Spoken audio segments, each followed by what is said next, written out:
አንዳንድ የፍቅር ግንኙነቶች መጀመሪያ አካባቢ ላይ ያው በመዋደድ በመፋቀር ፍቅር ይጀመራል። ከዛ ከፍ ሲል ደግሞ ወደ ትዳር ያድጋል።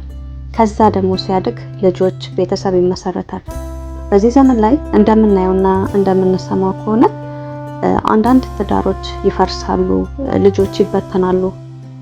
ያው ሴት ልጅ ምን ነገሮችን መታገስ እንዳለባት አለማወቋ፣ ትዕግስቷ ከየት እስከ የት መሆኑን ብታውቅም ውሳኔ ላይ አለመድረሷ ብዙ ጉዳትን ያስከትላልና በዛሬው ቪዲዮ ላይ ማለት የምፈልገው ምንድነው ቶክሲክ በሆነ የፍቅር ግንኙነት ውስጥም ሆነ ቶክሲክ የሆነ ትዳር ውስጥ ያለሽ ሴት አግብተሽ ከወለድሽም በኋላ እየተቸገርሽ ላለሽ ሴት የበለጠ ይህንን ቪዲዮ ብትሰማው ሴንስ ይሰጣል ብዬ አስባለሁ።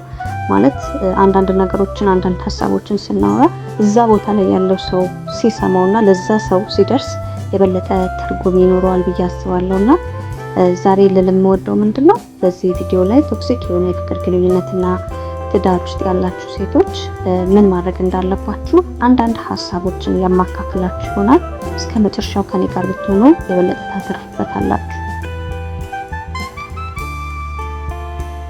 ሁለት ነፍስ አንድ ላይ ስትሆን በሀሳብ አለመግባባት የተለያዩ ነገሮች ሊኖሩ ይችላሉ አይደል? ስለዚህ ያልተመቸሽን ያልፈለግሽን ነገር ነው ይሄ እንኳን ጥሩ አይደለም ወይም ይሄን አልፈልግም ስትይ ለምንድን ነው አንቺ ማነሽና ነው ብሎ ያልሆነ እርምጃ ሊወስድብሽ የሚፈልግ ከሆነ በግድ ሊያሳምንሽ የሚፈልግ ከሆነ አሊያም ደግሞ ኃይለ ቃሎችን የሚጠቀም ከሆነ ይሄ ወንድ የኔ እህት ዛሬ እንዲህ ከሆነ ነገ ምን ሊሆን እንደሚችል መገመት እጅግ በጣም ቀላል ነውና ይህ በጣም ቶክሲክ የሆነ ሰልፊሽ የሆነ የፍቅር ግንኙነት ውስጥ ካለ አንድ ወንድ የሚታይ ምልክት ነው። ምክንያቱም አንቺ መልካም ከሆንሽለት መልካም ፍቅርን እየሰጠሽ ከሆነ ያ ወንድ ደግሞ በሌላ መንገድ ራሱን የሚያይ ከሆነ ከሱ ውጪ ሌላ ምንም ህይወት እንደሌለሽ አድርጎ የሚያይ ከሆነ የኔ እህት በተቻለሽ መጠን ከዚህ የፍቅር ግንኙነት ራስሽን ማራቅ አለብሽ። ምክንያቱም እውነት ስለሆነ ማለት ነው። ስለዚህ ይሄኛው የመጀመሪያው ነጥቤ ነው። ሌላኛው ነገር ደግሞ ያን ወንድ ኦኬ ይሆነኛል ብለሽ ሊሆን ይችላል ፍቅር የጀመርሽው ወይም ደግሞ መጀመሪያ ባህሪ መልካም ሊሆን ይችላል ከዛም በኋላ ተቀይሮብሽ ሊሆን ይችላል። ግን መጀመሪያ መረዳት ያለብን አንድን ወንድ የፍቅር ግንኙነት ስንጀምር ሙሉ ለሙሉ ያንን ሰው ባናቀውም ባንረዳውም ግን የሆነ ኤክስፔክቴሽን ሊኖረን ይገባል። በቃ ይሄ ሰው ከኔ አመለካከት ጋር ከኔ ፐርሰናሊቲ ጋር ይሄዳል ወይ የሚለውን ፖይንት እጅግ በጣም ማወቅ መቻል አለብን። ምክንያቱም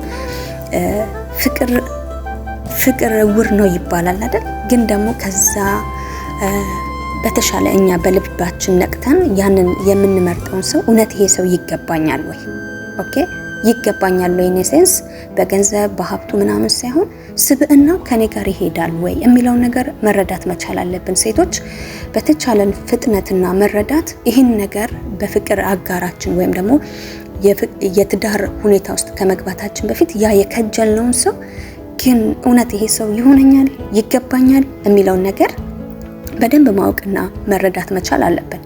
ከዛ ባሻገር ግን እንደዚህ ማናደርግ ከሆነ ዝም ብለን በስሜት ተነሳስተን የምንገባበት ህይወት በኋላ ዋጋ ያስከፍለናልና አንዳንድ እህቶች የምናያቸው አንዳንድ እውነታዎች አሉ አይደለ? ለማለት የፈለኩት ገብቷቸዋል ማለት ይሄ ሰው አንዳንዴ እኮ እንላለን ወይ እቺ ሴት አትመጥነውም ይባላል ወይም ደግሞ ይሄ ወንድ አይመጥናትም የምንላቸው አንዳንድ የፍቅር ግንኙነቶች አሉ አይደለ? ስለዚህ ያ ነገር በእኛ ህይወት ላይ እንዳይደገም የምንመርጠውን ሰው እውነት ይገባኛል ወይ እገባዋለሁ ወይ የሚለው ነገር በደንብ ትኩረት ልንሰጠው ይገባል። ካልሆነ እጅግ በጣም ከባድ ስለሚሆን ማለት ነውና እውነታው ይሄ ነው። አንቺ ፍቅር ስትሰጪው በተገባ ፍቅር ይሰጥሻል ወይ? መልካም ስትሆኝለት መልካም ይሆንልሻል ወይ? እንደዛ የማይሆንልሽ ወንድ በኋላ ያልሆነ ነገር ውስጥ ስለሆነ እንድትገቢ የሚገፋፋሽ በተቻለሽ ፍጥነት ራስሽን ከእንደዚህ አይነት ወንድ ከእንደዚህ አይነት ጥቃት ለማዳን ሞክሪ። እሺ ሌላኛው ነገር ደግሞ እዛ ነገር ብሎሽ ነው ይሄ ነገር ይቅርብኝ ወይም አይሆንም ስትዩ ለምንድን ነው ብሎ እሱ የበላይ የሚያጫውተው ከሆነ አሊያም ደግሞ ኃይለ ቃሎችን የሚጠቀም ከሆነ ወይም ሊመታሽ የሚቃጣ አይነት ወንድ ከሆነ የኔት ከዚህ ወንድ ራስሽን ማምለጥ መቻል አለብሽ። ምክንያቱም ሴት ልጅ እየተመታች አይደለም መኖር የሚገባት። ሴት ልጅ አበባ ናት። ሴት ልጅ በእንክብካቤ ነው መኖር ያለባትና እንደዚህ አይነት ሁኔታዎችን የሚያሳይሽ ከሆነ በተቻለሽ ፍጥነት ራስሽን ማራቅ መቻል አለብሽ። ሌላኛው ፖይንት ደግሞ ምንድነው ከቤተሰቦችሽ እንዳትገናኚ የሚፈልግ ከሆነ ወይም ደግሞ ከጓደኞችሽ ጋር እንድትወጪ እንድትገቢ የማይፈልግ ወንድ ከሆነ ይሄ ወንድ የኔ እህትን በማወቅና በመረዳት ከዚህ ሰው ራስሽን ማዳን መቻል አለብሽ። ምክንያቱም አንቺ አበባ ነሽ። ሴት ልጅ እንክብካቤን ትፈልጋለች። ከቤተሰቦቿ ሊሆን ይችላል፣ ከጓደኞቿ ሊሆን ይችላል። መውጣት ትፈልጋለች፣ አየር ማግኘትን ትፈልጋለች። እና ይህን አይነት ነገር እንዳታገኝ የሚፈልግ ከሆነ የማያምንሽ ከሆነ ኦኬ፣ ሁሌ ቤት ውስጥ ብቻ እንድትቀመጭ የሚፈልግ ከሆነ ይሄ ወንድ የኔ እህት አይጠቅምሽም። በተቻለሽ መጠን ራስሽን ማራቅ መቻል አለብሽ። ምክንያቱም ይህ እጅግ በጣም ቶክሲክ የሆነ የፍቅር ግንኙነት ምልክት ስለሆነ ማለት ነውና በሌሎች በምታያቸው ወይም ደግሞ ጥሩ ባልሆነ የፍቅር ግንኙነት ላይ የምትሰሚያቸው ታሪኮች አንቺ ላይ አንዳንድ ምልክቶችን የምታይ ከሆነ ነገ ወዴት ሊያመራ እንደሚችል መገመት እጅግ በጣም ቀላል ነው። ምክንያቱም ከዛሬ ነገ የተሻለ ይሆናል እያልሽ ራስሽን መጉዳት የለብሽም። እልፍ ሲሉ እልፍ ይገኛልና ማለት ነው። ስለዚህ ከዚህ ከመርዛማ ከሆነ ወይም ደግሞ አንቺን ከማይመጥን የፍቅር ግንኙነት ውስጥ እንዳለሽ የሚያሳዩ እነኚህ የምጠቅስልሽ ምልክቶች ናቸውና ስትወጁ የማይወድሽ ከሆነ በሀሳብ መግባባት ላይ እኔ የበላይ ነኝ የሚል ከሆነ ወይም ደግሞ ከቤተሰቦችሽ ከጓደኞችሽ ጋር ቺል ማድረግ ስትፈልጊ ወይም አንዳንድ ፕሮግራሞች ሲኖሩብሽ ልትወጪ ስትይ የማይፈልግ ከሆነ ወይም ቅናት ቢጤ ያለበት ወንድ ከሆነ መጨረሻሽ ስለማያምር እህቴ በተለይ ሰው ራስሽን ማራቅ መቻል አለብሽ። ይህ ካልሆነ በኋላ ዋጋ ነው የሚያስከፍልሽ ማለት ነውና ይሄንን በመረዳት ራስሽን ማትረፍ መቻል አለብሽ። እንደዛ ካላደረግሽ ነገ በህይወትሽ የምትቆጭበትን ነገር እንዲሁም ደግሞ እንደምናየው አንዳንድ እህቶች እንደሚያደርጉት ወይ ጭንቀት ሲበዛብሽ ራስሽን ነው የምታጠፊው። ምክንያቱም ይህ ሰው ከሰው ጋር እንዳትገናኝ ስላደረገሽ በስነ ልቦናሽ ላይ ትልቅ ቀውስ ስለፈጠረብሽ ወደ አማካሪም ሄደሽ ወይም ወደ ሆነብሽን ነገር እንዳታወሪ አቅም ነው የሚያሳጣሽ ማለት ነው። ገብቶሻል አባባሌ? ስለዚህ ይሄ ሁሉ ነገር ለምን ባንቺ ህይወት ላይ ይደርሳል? ለምን? አንቺ ሴት ነሽ፣ አንቺ ልዕልት ነሽ፣ አንቺ ንግስት ነሽ። ስለዚህ አይደለም ሳታገቢ ቀርተሽ ይቅርና አይደለም ሲንግል ሆነሽ ይቅርና ከነባልሽ የሚፈልግሽ ስንት ወንድ አለ። ይሄንን አባባል አንዲት ሴት ስትወራው ሰምቼ ነውና በጣም ነው የገረመኝ።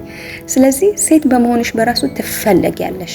እሺ ሴት በመሆንሽ በራሱ ነገርኩሽ። አይደለም አግብተሽ ወይም አይደለም ሲንግል ሆነሽ ይቅርና አግብተሽ እንኳን ብዙ አይናቸውን የሚጥሉብሽ ብዙ ሰዎች አሉ። ምክንያቱም በራሱ የሚያስከጅል ነገር ስላለ ማለት ነው።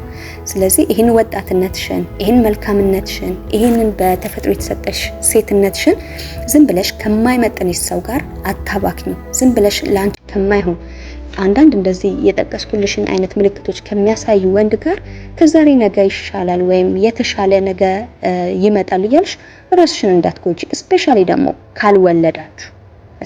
ካልወለዳችሁ ወለድሽ ምናልባት የልጅሽ ነገር ያሳሰሻል። ለልጆቼ ስትይ ብለሽ ያንን መስዋዕትነት ልትቀበይ ትቺ ይሆናል። እስቲል ወልደሽን ቢሆን ራሱ እንደዚህ አይነት ምልክቶችን የሚያሳይሽ ከሆነ ነገ ለልጅሽ መኖር አለብሽ።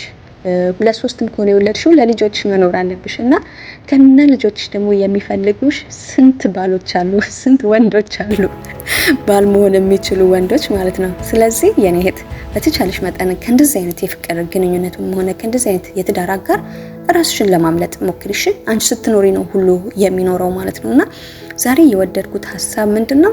ሴቶች በተቻለ መጠን መርዛማ ከሆነ ወይም ደግሞ ከማይመጥኑን የፍቅር አጋርም ሆነ የትዳር አጋር እነኝን አይነት ምልክቶች የምናይ ከሆነ በተቻለ መጠን ራሳችንን ማውጣት ማዳን መቻል አለብን። እንዲህ ካልሆነ የምንከፍለው ዋጋ በህይወታችን እኛን የሚጎዳን የሚያጸጽተን ዋጋ ነው የሚሆነውና እነኝን ነገሮች በመረዳት እንደዚህ አይነት የፍቅር አጋር ያላችሁ እህቶች ይሄ እጅግ በጣም ይጠቅማችኋል።